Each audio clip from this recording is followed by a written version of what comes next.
ఎన్నడునైన యోగి విభులెవ్వని పాద పరాగమింతయున్ కన్నుల కానరట్టి హరి కౌగిట చేర్చుచి చెట్టపట్టుచు. పరిగెత్తుకుంటూ వెడుతున్నారు, కృష్ణుడిని కౌగిలించుకుంటున్నారు. వాళ్ళు పొద్దున్నే స్నానం చేస్తారా? మొలగడిగితే తలగడగరు, తలగడిగితే మొలగడగరు. సాయంత్రం స్నానం చేస్తారు వాళ్ళు కృష్ణుడిని కౌగిలించుకుంటున్నారు. కౌగిట చేర్చుచి చెట్టపట్టుచున్. ఆయన కాళ్ళు అట్టుకుంటున్నారు, చేతులు అట్టుకుంటున్నారు, వస్తున్నారు, ముట్టుకుంటున్నారు, మాట్లాడుతున్నారు, తన్నుచు గుద్దుచున్. కృష్ణ కృష్ణ అంటున్నారు. ఏ చెడుగుడు ఆడుతున్నప్పుడు ఆయన తంతున్నారు కాలెత్తి. గుద్దుచున్, ఆయన్ని గుద్దుతున్నారు. తన్నుచు గుద్దుచున్ నగుచు తద్దయు కైవడి కూడి ఆడుచున్. ఆయనతో ఆడుకుంటున్నారు. ఇది వాళ్ళ ఆనందానికి కారణం. వస్తువు ఆనందం అక్కడ. అందుకే దానితో సంబంధం పెట్టుకున్నారు. పెట్టుకున్నప్పుడు ఆనందం తప్ప ఇంకేముంటుంది? నీకు అంతటా బ్రహ్మాన్నే చూసి సంతోషపడిపోవడం అలవాటైపోతే ఏది చూసినా పరవశమే. యోగరతో వా భోగరతో వా సంగరతో వా సంగవిహీన యస్యద్ బ్రహ్మణి రమతే చిత్తం నందతి నందతి నందత్యేవ. కాబట్టి వాళ్ళు మురిసిపోతున్నారు. మురిసిపోయి ఆటలాడుకుంటున్నారు. ఇప్పుడు వీళ్ళందరూ బయలుదేరి కొండచిలవ నోట్లోంచి బయటికి వచ్చారు. వాళ్ళకి అయ్యో ఇంత కొండచిలవ నోట్లోకి వెళ్ళాం, అది చచ్చిపోయింది, కృష్ణుడు రక్షించాడు, ఇంత పెద్ద మాటలు వాళ్ళు మాట్లాడరు. మనకెందుకు, లోపల గడితే కృష్ణుడు తీసుకొచ్చాడు, మనం చచ్చిపోయాం బతికామని కూడా వాళ్ళకి తెలియదు. ఇది ఏమీ తెలియని వాడిని పాపము నుండి ఉద్ధరిస్తాడు. వాళ్ళకి అయ్యో ఆకలేస్తోంది, మధ్యాహ్నమైంది, అన్నం తినాలి, గుర్తుండదు. ఎందుకని ఆకలి వెయ్యదా, శరీర ధర్మం ఆకలేస్తుంది. కానీ వాళ్ళకి కృష్ణుడితో ఆడుకోవడంలో ఆనందం. వాళ్ళు అలా కృష్ణుడితో ఆడుకుంటున్నారు అంతే. ఆయనే చెప్తాడు, ఊరే ఆకలిస్తోంది అన్నం తినరా అంటాడు. నిజానికి మనకు ఆయనే కదండి చెప్పేది. బయటవన్నీ చూస్తాం కానీ లోపల అన్నం అయిపోయిందిరా, కొంచెం ఇందులో పదార్థం పడైండ్రా అని ఆకలి రూపంలో, మంట రూపంలో చెప్తున్నవాడు ఆయనేగా. అందుకే గోపాలబాలురందరినీ పిలిచాడు. ఎండన్రగ్గితి రకటంబడితిరింకేలా విలంబింపగా రెండో బలకులార చల్దికుడువన్ రమ్యస్థలం బిక్కడి దండంలే కలు నీరు తాగి ఇరవందం పచ్చి కల్మేయిచున్ దండంబై విహరించుచుండ అమంద ప్రీతి భక్షింతమే అన్నాడు. ఓ గోపాలబాలురారా, మీ అందరూ రండి. చూశారా, ఎండన్ రగ్గితిరి, ఎండన పడ్డారా, ఆకటంబడితిరి, ఆకలిస్తోంది మీకు తెలియట్లేదు, రండి మనందరం కలిసి చల్దులు గుడుద్దాం, మీరు తెచ్చుకున్న చల్దులు ఉన్నాయిగా, రండి చల్ది తిందాం అన్నాడు. అందరికీ కృష్ణుడు చెప్పాడు. ఆకలేసి అందరూ కూర్చున్నారు. వాళ్ళకి కావలసిందే అన్నం తినడం కాదు, కృష్ణుణ్ణి చుట్టూ తినాలి. అందుకే జలజాంత స్థిత కన్నికం తిరిగిరా సంఘంబులయ్యున్న రేకుల చందంబున కృష్ణుని తిరిగిరా కూర్చుండి వీక్షించుచున్ శిలలు పల్లవముల్ లతంబులు చిక్కంబులు పువ్వులు ఆకులు కంచంబులుగా భుజించి రతటన్ గోపార్భకులు భూవరా. వాళ్ళు తామర పువ్వు దుద్దు చుట్టూ రేకులు ఎలా ఉంటాయో అలా కృష్ణుడిని మధ్యలో పెట్టుకుని చుట్టూ గోపాలబాలురందరూ కూర్చున్నారు. వాళ్ళు తెచ్చింది చద్దన్నం. చద్దన్నం అంటే నిన్న రాత్రి వండి ఇవాళకి నిలవబెట్టి ఇస్తారు. అది ఈశ్వరుడికి నైవేద్యం పెట్టకూడదు. నిలవదోషం ఉన్నది ఇది ఆయన ముట్టుకోడు. అందుకే పండు పెట్టినా కాయెట్టినా బెల్లం ముక్క ఎడతారు. నిలవదోషం లేని ఏకైక పదార్థం సృష్టిలో బెల్లం ముక్క ఒకటే. అందుకే బెల్లం ముక్క పెట్టకుండా నైవేద్యం పెట్టకూడదు. మీరు ఏం పెట్టండి దాని మీద బెల్లం గడ్డ పెట్టి పెట్టాలి. అందుకే ఈశ్వర నివేదన చేసే పదార్థాల్లో పంచదార వేయరు, బెల్లంతో వండుతారు, అది కారణం. కాబట్టి ఆయన అంతటి మహానుభావుడికి వీళ్ళు స్నానం కూడా చేయకుండా తెచ్చుకున్న చద్దెన్నాడు. అవి కూడా ఇలా ఆకేసుకున్నాడు, ఒకటి రాయి వేసుకున్నాడు, ఒకడు చిక్కం పెట్టుకున్నాడు. వాళ్ళందరూ పెట్టుకుని ఆ పదార్థం తీసి ఇలా విస్తట్లో పెట్టుకుంటుంటే అందులో ఓ బూరుందనుకోండి, పక్కవాడు వాడు ఎలా పెట్టుకుంటూ ఇటువైపుకి తిరిగేటప్పటికి పాత్ర వైపుకి వీడి బూరు తీసుకుని నోట్లో పెట్టేసుకుని నోరు మూసేసుకున్నాడు. అవన్నీ ఉచ్ఛిష్టాలు, ఎంగిళ్ళు. ఆయన వీళ్ళందరి మధ్యలో నించున్నాడు. ఎలా నించున్నాడు? నించోవడం కూడా వచ్చి ఆయన నించున్నప్పుడు ఆ కడుపు చుట్టూ కూడా ఆ లాలిత వంశనాళంబు జనిపి విమల శృంగంబును వెత్రదండంబును జారిరానీకడా చంకనిరికి మధ్యలో నిలబడినటువంటి కృష్ణ పరమాత్మ తన మీద వేసుకునేటటువంటి ఉత్తరీయాన్ని తీసి నడువు గట్టిగా కట్టుకుని ఎప్పుడు వేణువు వాయిస్తుంటాడు. ఆ వేణువుని తీసి ఒక పక్క ఆ ఉత్తరీయంలో దోపి ఇప్పుడు విమల శృంగంబును వెత్రదండంబును జారిరానీకడా చంకనిరికి ఆయన కొమ్మబూరా పట్టుకుని ఊతుంటాడు. అది ఊస్తే ఆవులు ఎక్కడెక్కడున్నవి తిరిగి వస్తుంటాయి. వాటికి ఆయనకి అదో అలవాటు. ఆ కొమ్మబూర ఆవుల్ని తోలే కర్ర ఈ రెండింటినీ ఎడం సంఖలో పెట్టుకున్నాడు కాబట్టి చెయ్యిలా ఎత్తాడు అనుకోండి కింద పడిపోతాయి. అని నీ చెయ్యిలాగే పెట్టుకోవాలి. పెట్టుకుని ఏం చేశాడు? కమనీయ మృదులాన్న కబళవేత్ర విషాణ ఆ చేతిలో ఆ ఇంటి నుంచి తెచ్చుకున్నటువంటి పెరుగు ముద్దొకటి పెట్టుకున్నాడు. ఎక్కడ? ఎడం చేతిలో పెట్టుకున్నాడు. పెట్టుకుని చెలరేగి కొసరి తెచ్చిన ఊరగాయలు వేళ్ల సందులను తానెనయనునికి సంగడీల నడుమ చక్కగా కూర్చుండి నర్మభాషణముల నగవు నెరపి యాగభోక్త కృష్ణుడు అమరులు వెరగొంద శైశవంబు వెరసి చల్ది కుడిచి. ఆ ఎడంచేత్తో పెరుగు ముద్ద పెట్టుకుని కుడి చేతి వేళ్ల మధ్యలో మాగాయ ముక్కలు ఆవకాయ ముక్కలు పెట్టుకున్నాడు. ఎందుకని ఇలా పెట్టుకున్నాడు? ఎడంచెయ్యి ఇలా పెట్టుకున్నాడు, చెయ్యి ఎత్తకూడదు పడిపోతాయి. పెట్టుకుని ఇప్పుడు ఇలాగే పెట్టుకుని ఓ ముద్ద తీసి ఇలా నోట్లో పెట్టుకుని అని మాగాయ ముక్క నంచుకుంటాడు. ఎలా? నించుని. ఏవివన్నీ? చద్దన్నము ఊరగాయ ముక్కలు. ఎవరు తింటున్నది? యాగభోక్త కృష్ణుడమరులు వెరగొంద. ఎవరైనా యజ్ఞం చేసినప్పుడు స్వాహ అంటూ హవిస్సిస్తే తినేటటువంటి నారాయణమూర్తి ఇంతమంది మధ్యలో ఏమీ తెలియని గోపాల బాలుళ్ళ వచ్చి నిలబడి సంగడీల నడుమ చక్కగా కూర్చుండి నర్మభాషణముల నగవు నెరపి మాట్లాడుతూ అన్నం తినకూడదు. చతుర్ముఖ బ్రహ్మగారు మంచి సమాధిలో ఉన్నాడు. ఆయన ఉలిక్కి పట్టాడు. ఏమిట్రా మీ అల్లరి బయట అని బయటికి వచ్చాడు. ఏ అల్లరేమిటి? నిన్ను కన్న తండ్రి ఆయన నాభికమలంలోంచి పుట్టావు. చూడు గోపాల బాలుడుగా పుట్టాడు. ఏ పాములెరుగక ఏ పారుమేటికి పశుల కాపరి ఇంట పాము కలిగే ఏ కర్మయును లేక వెలయునొక్కడికి ని జతకర్మంబులు సంభవించే ఏ తల్లి చనుబాలు ఎన్నడెరుగని ప్రోఢ తల్లి యశోద చన్నుల పాలు త్రావనెరిగే ఏ హాని వృద్ధుల నెరుగని బ్రహ్మంబు పొదివిటిలో వృద్ధి పొందనుందే ఏ చదువులనైన ఎలమి పండని పంట వల్లవీజనముల వాడపండే ఏ తపములనైన ఇట్టిట్టిదనరాని అర్ధ అవయవముల యందు అందముందే. చూడవయా, అసలు పుట్టుక లేనివాడు గోపాలబాలుల మధ్యలో పుట్టాడు.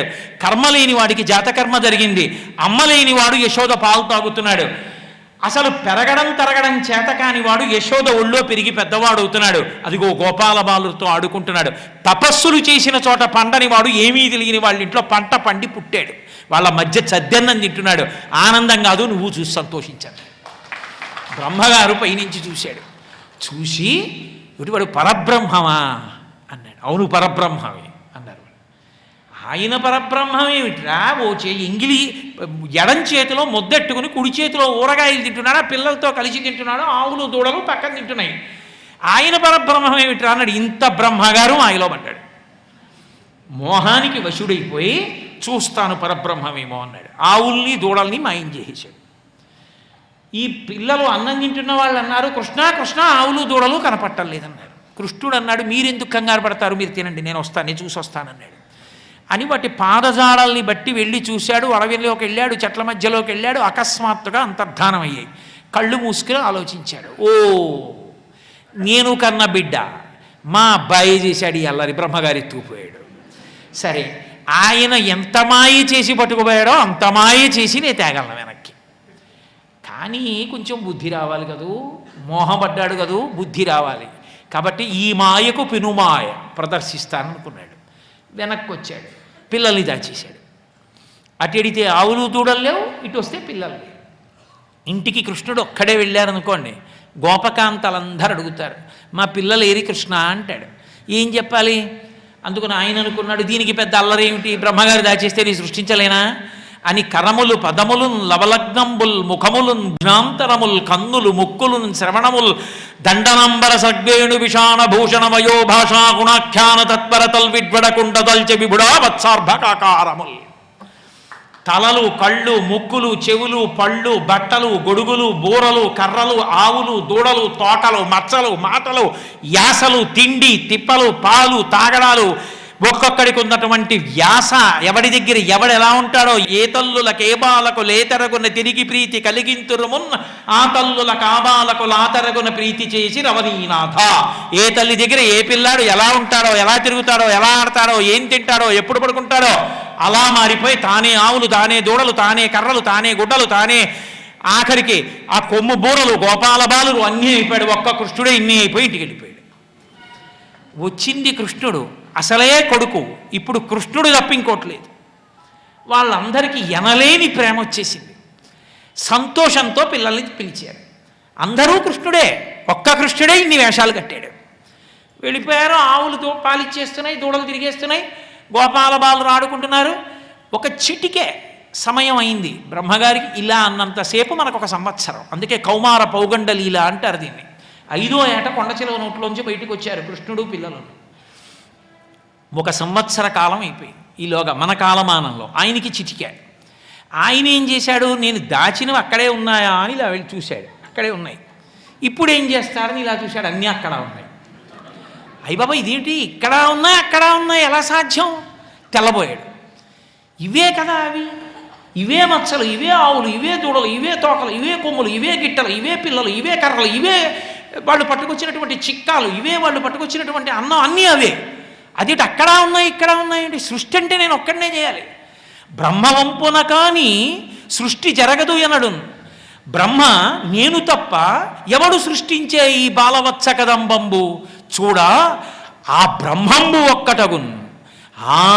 సృష్టి అంటూ చేస్తే బ్రహ్మని నేనే చెయ్యాలి, కానీ మరెవడు సృష్టించాడు ఇవన్నీ? అర్థమైంది నాకు. అసలు నేను బ్రహ్మని, ఆయన బ్రహ్మము, నన్ను కన్న తండ్రి, సమస్త లోకములను సృజించిన తండ్రి. ఆయన మాయమందు నా మాయ ఎందుకు పనికొస్తుంది? నేను అర్థం చేసుకోలేకపోయాను అనుకున్నాను. ఈలోగా ఏడాది కాలానికి 5-6 రోజులు తక్కువ వచ్చింది. ఒక రోజున ఈ గోపాల బాలుర తండ్రులు ఆవులు ఉన్న చోటికి వచ్చారు. అన్నీ కృష్ణుడే కదూ. ఆవులు పరిగెత్తుకుంటూ దూడల దగ్గరికి వచ్చేస్తే గోపకులు ఆపలేకపోయారు, వెళ్ళి పాలిచ్చేసే. అకస్మాత్తుగా ప్రేమ పొంగిపోయి గోపకులు వెళ్ళి గోప బాలుని కౌగిలించేసుకున్నారు. ఇదేమిటి ఈ తమాషా అని బలరాముడు చూశాడు. ఏదో తేడా ఉంది, తమ్ముడే మారిపోయాడు ఇన్ని వేషాల్లోకి. అందుకే ఒక్కసారి విశ్వజనీనమైంది ప్రేమ. మీరు పట్టుకున్నారో లేదో దీనికి అర్థం. నేను అని నేను అంటాను, మీరేమంటారు? నేను అంటారు. మీకు మీరు నేను, నాకు నేను నేను. కానీ మీలోని నేను, నాలోని నేనుకి నువ్వు. పట్టుకున్నారా? మీరు నాకు ఆకలేస్తోంది అంటారు, నేను నాకు ఆకలేస్తోంది అంటారు. నాలోని నేనుకి వేసిన ఆకలి, మీలోని నేనుకి వేసిన ఆకలి ఒకటే. ఆ నేను ఈ నేను ఒకటే అన్నాను అనుకోండి, నువ్వు లేదు, చెయ్యిలా అనడం లేదు. కానీ నాలోని నేను దగ్గరికి వచ్చేటప్పటికి నేను, మీ దగ్గరికి వచ్చేటప్పటికి నువ్వు, ఈ మధ్యలో అగాధం. మాయ అంతా అక్కడ వచ్చింది, స్వార్థం అంతా అక్కడ వచ్చింది. నువ్వు ఎలా పోయినా పర్వాలేదు, నేను బాగుండాలి. ఇప్పుడు ఆ ఒక నేనే ఇన్నిగా ఉంది, అందుకే అంత రాశీభూతమైన ప్రేమైంది, పరిపూర్ణమైన అద్వైతం ఆవిష్కరి. ఇప్పుడు ఇది బలరాముడు కనిపెట్టాడు. కృష్ణ నువ్వేనా ఇన్ని రూపాల్లో ఉన్నావన్నాడు.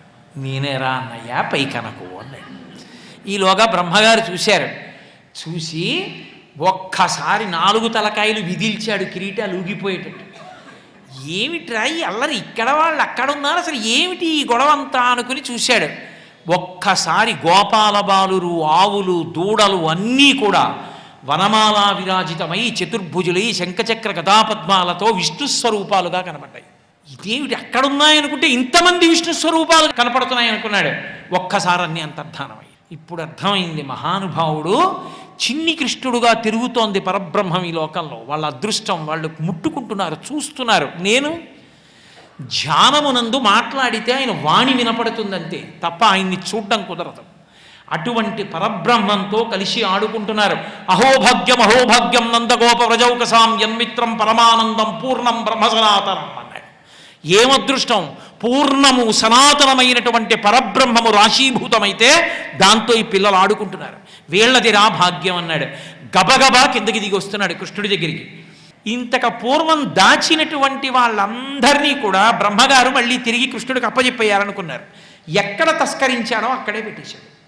అందుకని వాళ్ళు అన్నం తింటున్న వాళ్ళు అన్నం తింటున్నట్టే ఉన్నారు. ఇప్పుడు మళ్ళీ కృష్ణుడు మళ్ళీ తాను కూడా ఆ రూపాన్నే పొందాడు. ఇంతకుముందు కడుపున దిండుగా కట్టిన వలువలో లాలిత వంశనాళంబు జునిపి విమల శృంగంబును వేత్రదండంబును జారిరా నీకడా చంకనిరికి మీగడ పెరుగుతో మేళవించిన చల్ది ముద్దయావలి చేతన నయనునిచి చలరేగి కొసరి తెచ్చిన బూరగాయలు వేళ్ల సందులను తాన నయనునిచి సంగడీలనుడు మచక్కగా కూర్చుండి నర్మభాషణములనగవు నెరపి యాగభక్త కృష్ణుడమరులు వెరగొంద శైశవంబు మెరసి చల్ది కుడిచే. ఎలా ఎడంచేతిలో పెరుగన్నం ముద్ద, కుడి చేతిలో ఊరగాయలు పెట్టుకుని ఆవుల్ని వెతుక్కుంటూ వెళ్ళాడో అలాగే కనపడ్డాడు మళ్ళీ బ్రహ్మగారికి. ఇప్పుడు అలాంటి రూపాన్ని చూసి కదా ఇది పరబ్రహ్మమా అన్నాడు. ఈయన కొండ చిలవలోంచి పిల్లల్ని రక్షించిందన్నాడు.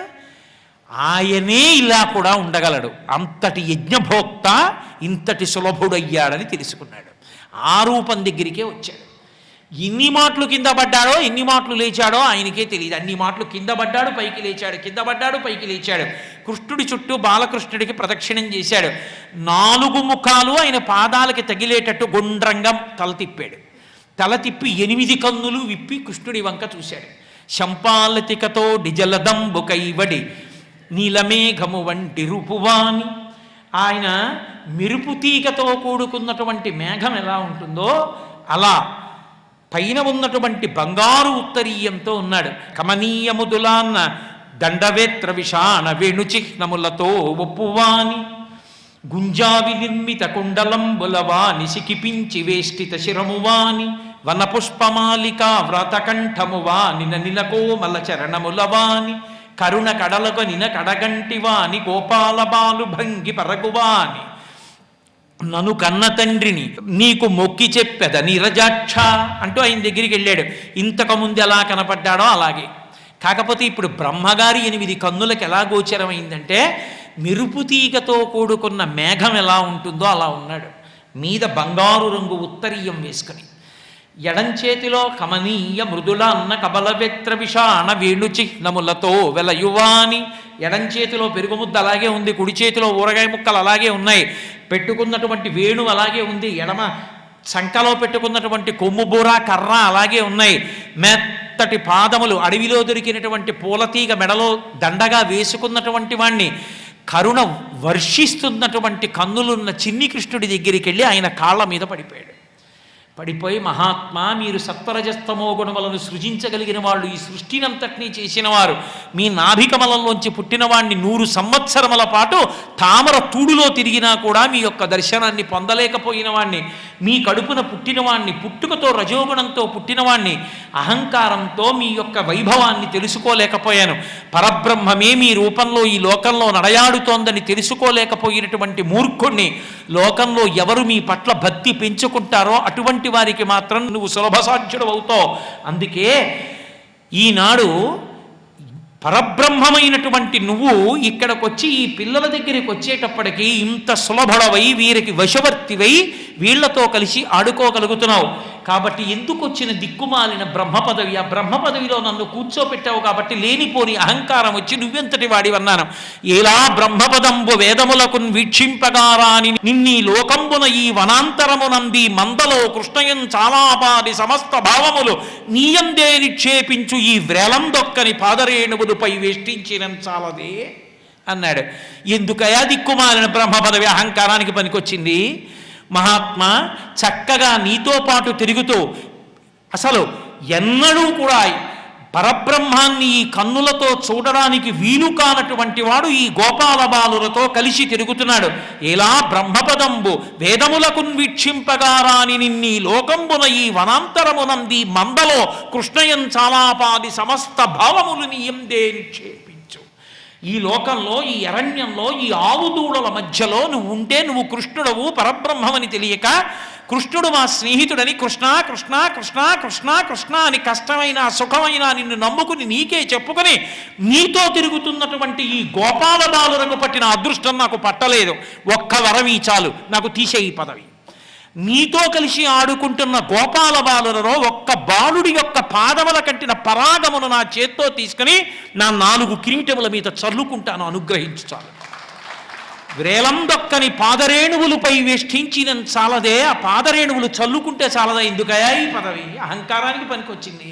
కృష్ణా, నన్ను క్షమించు, నీ పరబ్రహ్మతత్వాన్ని గుర్తించలేకపోయానని స్తోత్రం చేశాడు. చిన్ని కృష్ణుడు ఏమీ తెలియని వాళ్లే ఉన్నాడు. ఆయన అన్నాడు, బెంగ పెట్టుకోకోయ్, పెద్దవాడివి, నేను కన్న పిల్లవాడివి కదూ, నీ మాయకి పెనుమాయతో నేను తేగలను, కానీ నీకు తెలిసి రావాలని నా మాయ ప్రయోగించలేదు, మళ్ళీ కదంబాన్ని సృష్టించాను. కాబట్టి ఇకనైనా బుద్ధిగా మసులుకోవడం నేర్చుకో అన్నాడు. ఆయనకి పదే నమస్కరించి చతుర్ముఖ బ్రహ్మగారు వెళ్ళిపోయాడు. ఏమీ తెలియని వాళ్ళ కృష్ణ పరమాత్మ ఈ గోపాల బారులతో కలిసి చల్దులు గుడిచి ఇంటికి తిరిగి వెళ్ళిపోతున్నాడు. ఏడాది క్రితం కదా చచ్చిపోయింది కొండచిలవ. మరి కౌమార పౌగండలీల 5వ ఏట జరిగింది, 6వ ఏట చూస్తున్నారు వాళ్ళు. వాళ్ళకి తెలియదు 6వ ఏడు వచ్చేసింది. బ్రహ్మగారు దాచేశాడు. వాళ్ళు ఆ మోహంలో ఉన్నారు, వాళ్ళకి తెలియదు ఆ విషయం. అందుకని వాళ్ళు ఇంటికి వెళ్ళిపోతూ అన్నారు, ఇదేమిటి పొద్దున్న చచ్చిపోయిన కొండ చిలవ సాయంకాలానికి ఎండి ఇంత వరడ కింద అయిపోయింది ఏమిటి అన్నారు. అది శుభ్రంగా ఎండిపోయింది, ఏడాది అయిపోయింది కదా అని వాళ్ళు అన్నారు. అవునులే, కృష్ణుడు తలుచుకుంటే ఎందుకు ఎండిపోదు, పొద్దున చచ్చిపోయింది సాయంకాలానికి ఎండిపోయింది అన్నారు. అది వాళ్ళ భక్తి. అంతేకాని పొద్దున చచ్చిపోయింది రాత్రికి అలా ఎలా అయిందండి అని వెంటనే పరిశోధకుల్ని పిలిచి టీవీలో చర్చావేదిక పెట్టి ఇవన్నీ ఏం చేయలేదు. భక్తి కలిగిన బతుకులు అలా ఉంటాయి, చర్చించే బతుకులు అలా ఉంటాయి. కాబట్టి వీళ్ళందరూ వెళ్ళి పరమ సంతోషంతో ఇంటికి వెళ్ళారు. ఇంటికి వెళ్ళేటప్పటికీ గోపాల బాలురు గోపకాంతలు ఎదురొచ్చారు. వాళ్ళు ఎలుగెత్తి సంతోషంతో చెప్పారు, అమ్మా అమ్మ ఇవాళ పొద్దున్నే కొండ చిలవని కృష్ణుడు చంపేశాడమ్మా. ఓ ఆశ్చర్యం తెలుసా, పొద్దున్న చంపేస్తే సాయంకాలానికి ఎండిపోయింది. మేము దాని గుహల్లో ఇప్పుడు కూర్చుని ఆడుకోవచ్చు దాగుడు మూతలన్నారు. దీన్ని కౌమార పౌగండలీల అన్నారు. పాపములోకి తెలియక వెళ్ళిపోయిన వాణ్ణి, ఆపదలోకి వెళ్ళిపోయిన వాణ్ణి కూడా వాడు ఉన్నాడని ఏమీ తెలియకపోయినా నమ్మి బతికిన వాణ్ణి వాడు రక్షిస్తాడు.